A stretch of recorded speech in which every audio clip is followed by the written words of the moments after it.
Hello friends, welcome back to my channel. இன்னைக்கு நம்ம வீடியோல 1/2 kg crinkle டாப்போட ஃபஜ்ஜி ப்ரௌனி எப்படி பண்றதுன்னு தான் பார்க்க போறோம். வாங்க வீடியோக்குள்ள போலாம். அதுக்கு முதல்ல டார்க் காம்பவுண்ட் 112 கிராமும் 85 கிராம் பட்டரையும் டபுள் பாயிலிங் மெத்தட்ல மெல்ட் பண்ணி எடுத்து ஆற வச்சுக்கலாம்.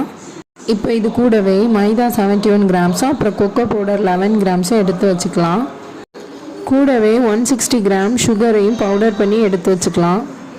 இப்போ ஒரு க்ளீனான பவுலில் 2 முட்டையை எடுத்து உடச்சி ஊற்றிக்கலாம். இது கூடவே 1 டீஸ்பூன் வெனிலா எசன்ஸும் ஒரு பிங்க் சால்ட்டும் சேர்த்து நல்லா கலக்கிட்டு இது கூடவே 160 கிராம் பவுடர் சுகரை ஆட் பண்ணி நல்லா பீட் பண்ணிக்கணும். அப்போ தாங்க உங்களுக்கு கிரிங்கிள் டாப் பர்ஃபெக்டாக வரும். ஸோ இந்த ஸ்டெப் ரொம்ப முக்கியம் ப்ரௌனி பண்ணுறது. ஸோ மிஸ் பண்ணாமல் இந்த ஸ்டெப்பை ஃபாலோ பண்ணிக்கோங்க. அப்புறம் இது கூடவே நம்ம மெல்ட் பண்ணி வச்சுருக்க சாக்லேட்டு அப்புறம் மைதா கொக்கோ பவுடர் எல்லாத்தையும் சேர்த்து மிக்ஸ் பண்ணிக்கோங்க.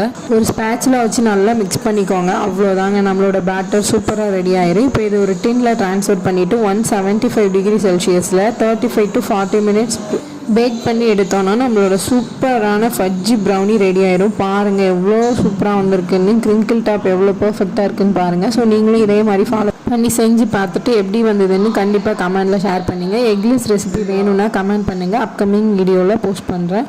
ஸோ உங்களுக்கு இதே மாதிரி ஃபஜ்ஜி ப்ரௌனிஸ் வேணும்னா ஸ்க்ரீனில் தெரிகிற நம்பருக்கு வாட்ஸ்அப் பண்ணுங்கள். All over Tamil Nadu shipping available இருக்குது. ஸோ இந்த வீடியோ உங்களுக்கு யூஸ்ஃபுல்லாக இருந்தால் சப்ஸ்கிரைப் பண்ணி சப்போர்ட் பண்ணுங்கள். நெக்ஸ்ட் வீடியோவில் பார்க்கலாம். பாய்.